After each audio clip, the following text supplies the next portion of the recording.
In the tunnel. In the tunnel. In the tunnel. You're listening to In the Tunnel.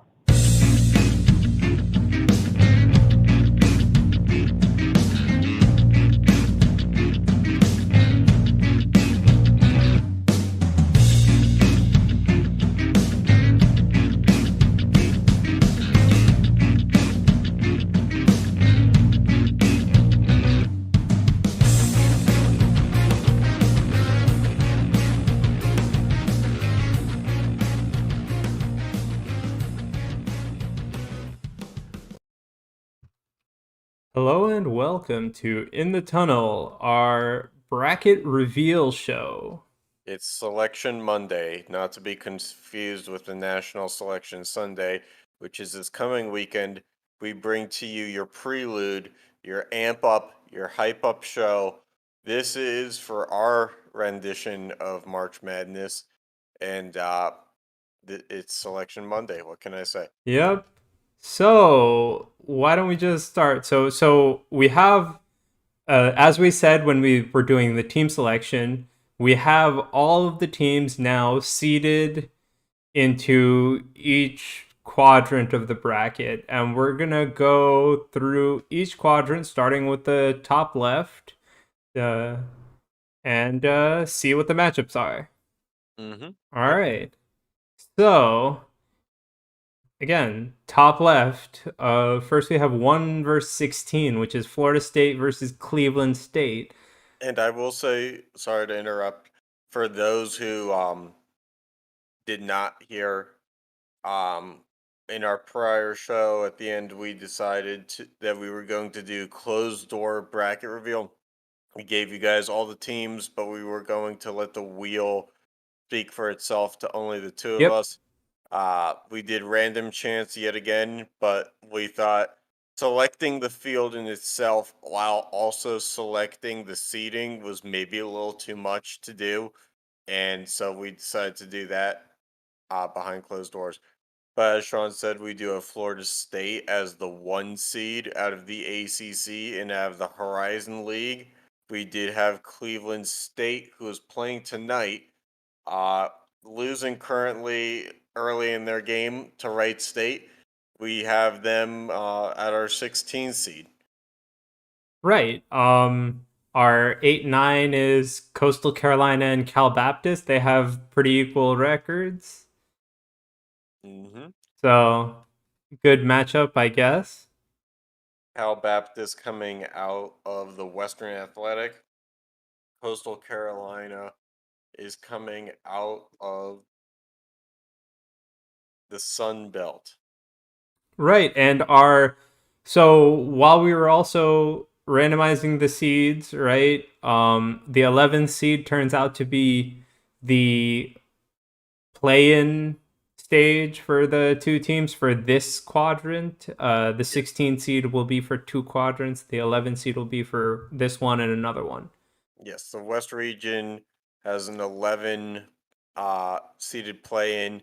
That we won't be doing the wheel for uh these rounds today. This is just purely a bracket reveal, but just know that we've got that coming up when we get down to the lower level of the bracket in this region.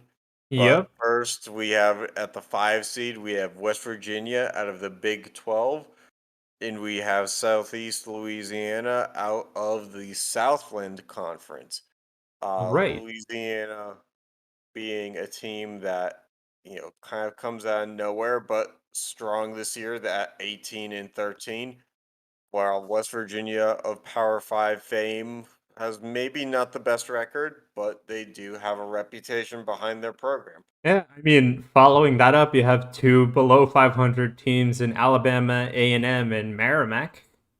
Yes, Alabama A&M coming out of the Southwestern Athletic Conference. Merrimack is coming out of the Northeast Conference. So Okay. a little bit of a geographic uh, Yeah. differential, Yeah, but and Merrimack, the 6th seed for this, waiting on the play-in stage, is Oregon State at 3-26. yep, Oregon State out of the Pac-12, one of the worst teams, but a Power 5 team. Maybe they kept the game to Arizona within 30 points or something. Yep, I Well, guess. then the winner of our playing game to be determined. We have Omaha out of the Summit League. We have Indiana State, Larry Bird's alma mater, out of the Missouri Valley Conference. Right. Um. So we'll see who gets in to the top 64 out of that. And following that, we have Stanford at the 3 seed and North Carolina A&T at 14. North Carolina A&T, a little bit of a bumpy year.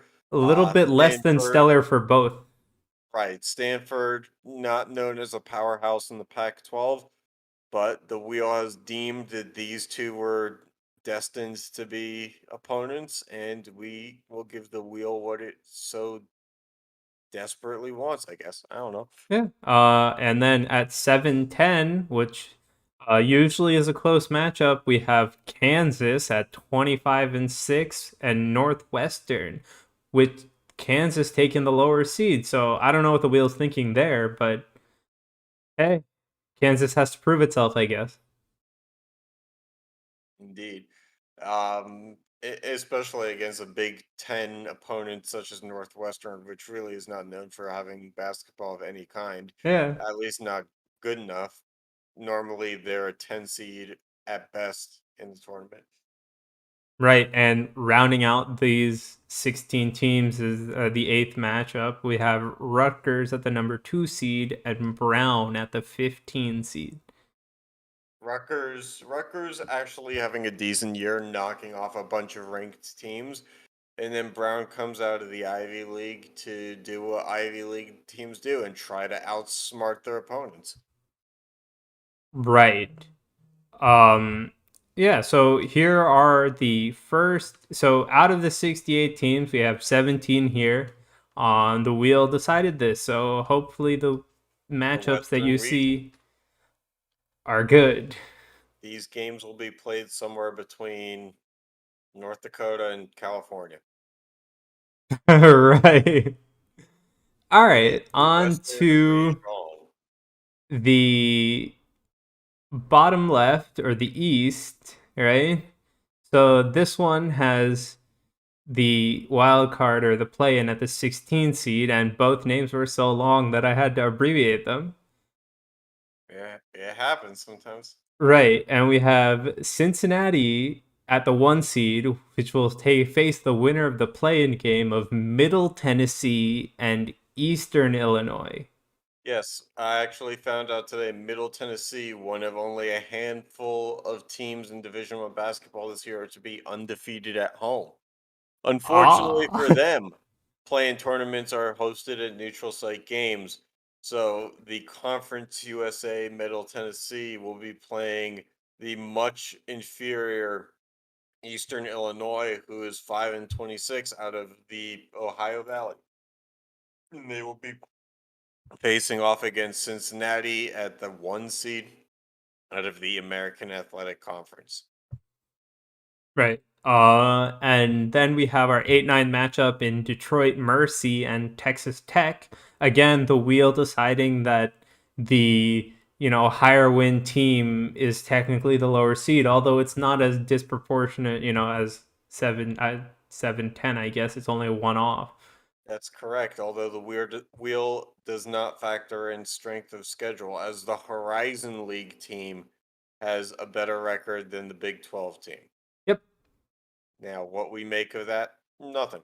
Nothing. It's not for us to decide. The wheel Currently is on the wheel. gospel in this. Wheel is gospel.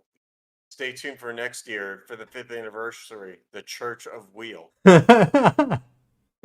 Yeah. Okay. Continuing though, we have Campbell and East Carolina as our next matchup.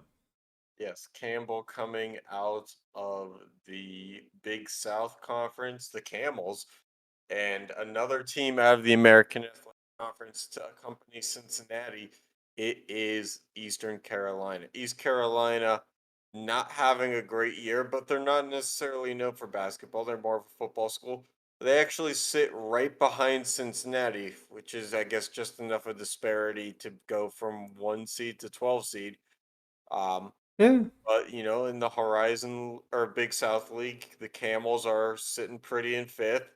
Maybe not the best team, but a team that is potentially capable of making a run. And they're 16 and 13. Right. Then we have North Dakota and Jacksonville State as a 4-13.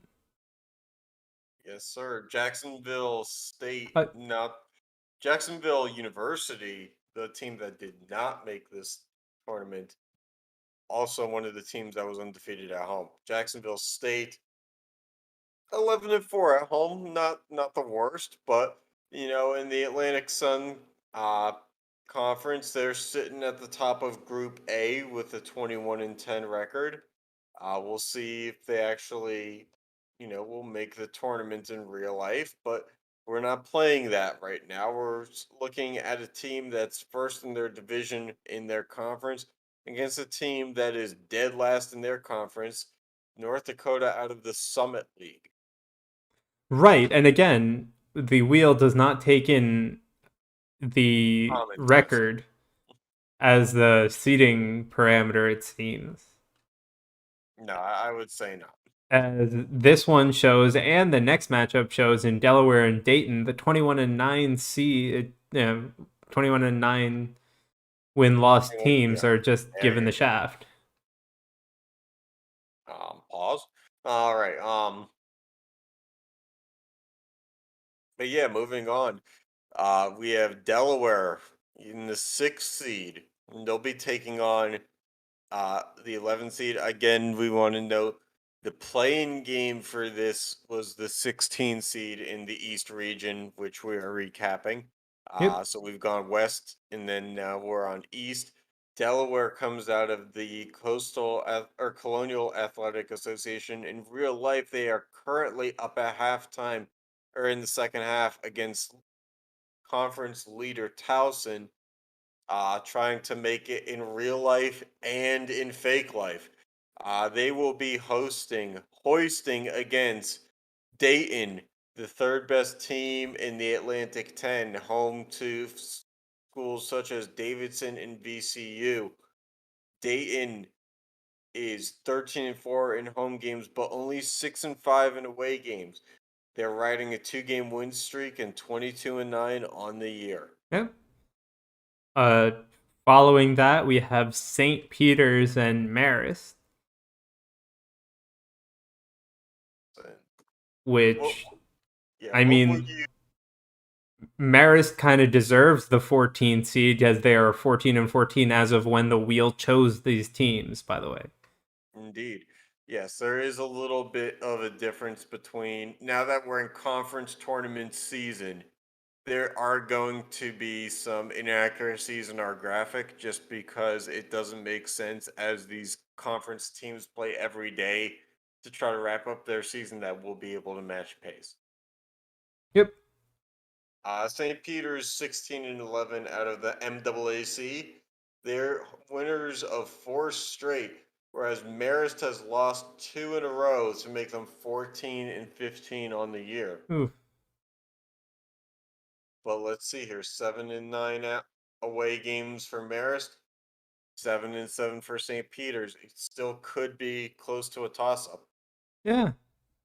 And following that, we have the 7-10 matchup with Radford and Canisius. Yes, indeed. Uh, Radford. Canisius sitting pretty at 10-20. Probably.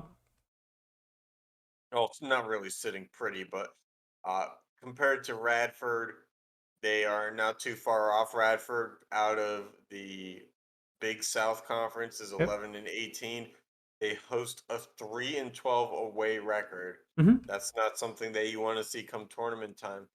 But if you are Radford, you'd like to see your opponent with a worse road record. That's where Canisius comes into play with a 1-15 away record. That being said, Canisius a little bit dangerous right now. They're on a 3-game win streak. Oh, okay. And rounding out the bracket, for the first time, we have a 20-win team as the higher seed. in Wake Yes, Forest and Arkansas State. not only that, Wake Forest cleaned up this year. Had some trophies handed out today with best coach in the conference. We've really revitalized our program. But that being said, out of the ACC, they're still only 5-5 in away games, whereas Arkansas State, lovely Google is telling me that Arkansas State is not a real place. So let's find out what's going on ESPN, a site that I don't like using.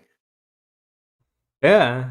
I mean, as of They when they are were chosen, they were 18-10. yes, and now they are 18-11. Yep. We're trying to figure things out ever so slowly. Yep.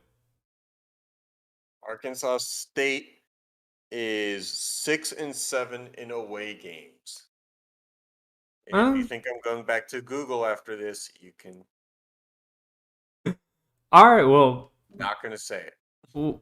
that wraps up these matchups. Yeah, the East looking a little bit fierce, a little bit competitive.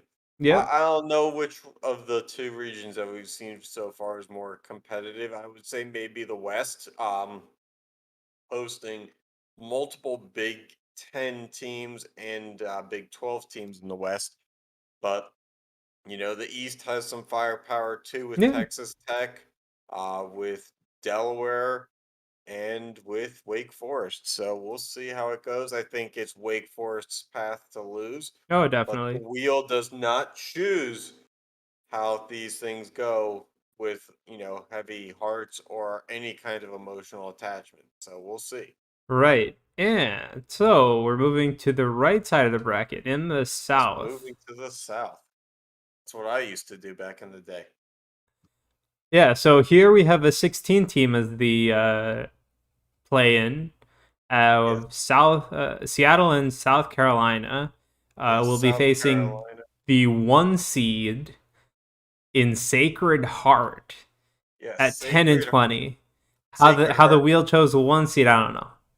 And how they chose this team that is 10-20 with a 6-12 conference record to represent the 1 seed out of the Northeastern Conference is another thing altogether. But Sacred Heart, 4-15 in away games. They normally play a little bit better at home, but not really. I think there's a real opportunity for upset here as Seattle comes out of the Western Athletic Conference with a 14-4 conference record. They're 23-8 overall, 6-6 in home games, which must have upset the wheel and or committee. Now, out of the big, or I'm sorry, SEC conference, the South Carolina Gamecocks are 18-12. They are 4-7 away, and they are 0-6 against any team in the polls. The good news is, ain't none of these teams in the polls. So, South Carolina still has a chance to move on and do some big things. Yeah, but then the wheel has kind of this region. It's literally down to their 8-9 matchup with the 20-10 Nichols versus the 24-4 Providence. Right. Nichols does play a decent away record with 7-7. But Providence has just been on a tear recently. They're 7-2 in away games. They're 4-2 against the poll, and Yeah, they're but 24-4 again, over. these two teams have the best records in this whole side of the bracket. Maybe that's why they're so close in seating. Yeah, but it don't look good. Like if you look at the other two regions, you had the records pretty diverse, so you could see some contenders. I just want to quote you on that. Sean Menon said at 7:23 p.m. on today, March 7th, "It don't look good about regarding this bracket. It Oh, don't look good. it doesn't look good. It doesn't look good indeed." But moving on, Nevada hosts the 5 seed in this bracket. They are 6-12 in conference, but 12-17 overall. They're Yeah. 3-9 in away games, and they've lost their last 4 games. Stumbling into the tournament, but let's see if it's any better being with Santa Barbara. In And Santa Northeastern. Barbara. Oh, UC Santa Barbara. Yeah, UC Santa Barbara. Oh, I think I messed up somewhere. Yeah, the seed number is supposed to be 12. Yeah, it's supposed to be 12. That's a different team. Uh, give me 1 sec. I can get what the actual team is supposed to be. Right, paused.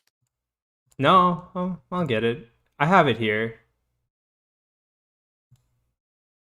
Yeah, the 12 seed for the South. Edit this out. Huh?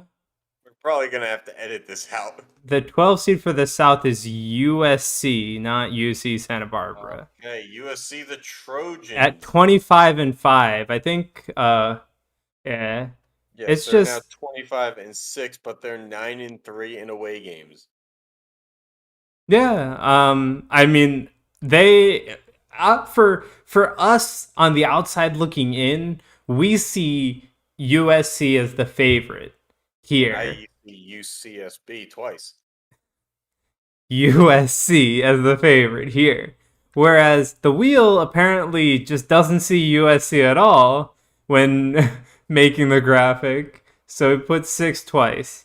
That I will go fix for next time. All right, it wouldn't be our podcast if it didn't have some kind of hiccup. Yeah. And then at 4 we have Troy against the 13 seeded Idaho. Yes, Troy is 20-11 out of the Sun Belt. They're 8-6 in away games.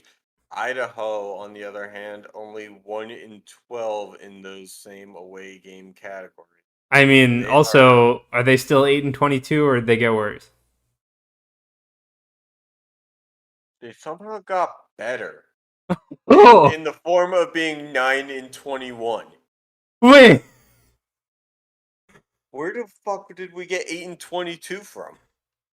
Hey, no idea. All right. Anyway, we're powering through all the mistakes at this point. All right, because- now we actually have UC Santa Barbara at the 6th seed and Northeastern on the complete opposite side of the bracket from Northwestern. Yeah, Santa Barbara being 5-7 in away games, but they are the winners of their past 5 out of the Big West, and they are going up against Northeastern out of the Colonial. They are bringing up the rear though. They are 0-12 in away games, and I'm guessing their last game was one of them because they lost that. They are 9-22 on the year. Yeah, they got, I guess, slightly better. No, they got slightly worse. Well, I mean, 8-21, 9-22. They're different teams though. Hmm. Again, this is not Idaho that we're talking about. No, Northeastern, right? Yes, they're Yeah. 9-22. Yeah. So when they were chosen, they were 8-21. So they played 2 games and they went 1-1. Fair enough. All right. Yeah. Following we have the 3 seed Hampton and against 14 Louisville. All right. Out of the Big South Conference, Hampton is 2-11 in away games. They've lost their last 2. I'm going to go ahead and guess that one of those 2, at the very least, was on the road. Hampton is going to play Louisville. Bringing up in the 10th spot in the ACC. They are 12-18, having one of their worst years in recent history. Yep. They are 2-10 in away games and losers of their last 4. Okay. Then we have UMBC and Southern Illinois. Out of the America East Conference, UMBC is 17-13. They are 6-9 in away games, winners of their last 4. In Southern Illinois, the Salak guys are 16-15 and 4-8 in away games. Right. Again, the wheel doesn't care for records, so UMBC is the lower one. Yes. And speaking of lower ones, moving to our 2 seed, the Ole Miss Rebels are 13-18, with a 2-7 away record, Yeah, but they're losing playing 3 of Dartmouth the at the last 15 4. seed. Yeah, and let me tell you a little bit about Dartmouth. They're just as bad, basically, when it comes to away games. They're 4-11, and they are 9-16 on the year. Dartmouth amazingly does better in their own conference than anywhere else, despite the fact that the rest of the conference probably knows about Dartmouth. Right. Okay, so on to the last. Yeah, this one has the same issue where the 6th seed is duplicated. I will again go to fix that later. But um for this last quadrant of the bracket, we have Charleston Southern as the 1 seed at 6-25 against Montana State at the 16 seed with a quite reversed record, if I don't say so myself. Yes, and speaking of that reverse record, Charleston Southern is 1-15 in conference this year. They are 1-13 in away games, and they are bringing up the rear when it comes to the Big South. Maine, Montana State. Montana State. Let me tell you a little bit about them. They're number 1 in the Big Sky. They actually hit a buzzer beater yesterday. They are taking that momentum into this tournament with a 9-6 away record that includes a 3-game winning streak and a 24-7 overall record. Okay. Then we have Coppin State and Evansville, both pretty down there in the standings. Yes, absolutely. And Coppin State is, a lowly 4-16 when it comes to away games. But Evansville, not much, you know, of a drop off there. They're 2-11 in those same away games. Right. And then we have the 5-12 matchup, which is Oklahoma State and Wofford, if I'm saying that properly. Yes, it's Wofford, unfortunately. And Oklahoma State is 14-15, while Wofford They is are eighteen now and 12. They are now 15-15. And not only are they 15-15, they're 3-8 in away games. Whereas Wofford, maybe the dumbest sounding school name ever, is 7-8 in away games, but they are 19-13. Okay. That little Uh, Mike Grudge is strong with me. okay. Then we have the 4 seed in UCLA versus the 13 seed in Colgate. I gotta say, Colgate is actually the most plain logo. Most Even plain like logo. Syracuse's It's the S. Cubs logo with less color. Yeah, even like Somehow there's less. Syracuse's S, at least like they have a secondary color that's not white, you know? Hmm. All Uh right. I mean, same with UCLA. I actually had to go find their secondary color because their main logo is only one color. Yes, it's yeah. I could have told you that. You didn't need the Google machine for that one. Well, Um. I wanted to get the actual color. Oh yeah, I could have told you that. Like not like the hex, but Yeah. Both these teams are doing pretty well with over 20 wins, though. not only that, like USC, UCLA is a ranked team. So Oh, not only that, we have ranked representation, like a bad attorney. Um. So UCLA is 8-4 in their away games and 23-6 on the year, and they will be playing Colgate, who is number 1 in the Patriot League. They are 8-10 in away games, but where they dominate is at home. So if they get a game close to home, they are 14-1. And not only that, Colgate is winners of their last 14 straight games. That means at one point Colgate was what, 8-11 on the year, and yep, they're now 22-11. yep. That's turning around your season. Following that, we have Syracuse at even, or when they were picked, they were even, and versus the winner of the play in Maine and Fordham. Yes, Syracuse is going to occupy the sixth seed uh, at about eighth in the ACC. They're 15-16 and 3-8 in away games, and they're going to be going up against the toss-up of Maine and Fordham. Maine being 3-15 in their own conference, 6-23 overall, 1-14 in away games, and they'll be playing against Fordham, who is 3-9 in away games, 15-15 overall. And those are our 11 seeds. Right. Following that, we have Marquette at the 3 seed and Furman at the 14. Yes, Marquette 19-11 out of the Big East, good enough for fifth. And then they are going to be playing Furman. Marquette 4-7 in away games. Furman 8-8, and Furman is holding a 22-11 record out of the SoCon. Okay. And then we have Kent State and UAB, again, both holding a 20 wins or more. Yes, Kent State at 21-9 in the 7 seed. They are 8-4 in away games, and UAB is 7-4 in away games, so almost an even matchup there. UAB is 24-7 on the year, and they're coming out of the Conference USA. Right. And the last matchup we have is UT Rio Grande Valley and Niagara. Yes, UT Rio Grande Valley is going to be the second seed in this Midwest region. At a whopping 8-21 or worse. 8-22 now, my friend. They are 3-12 in away games. They are 3-15 in conference. Good enough for 11 games behind New Mexico State.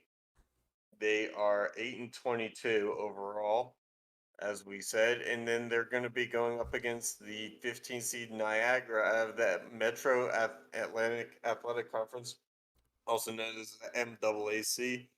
They are 5-10 in away games, 7-4 at home, 14-15 overall, and winners of their last two.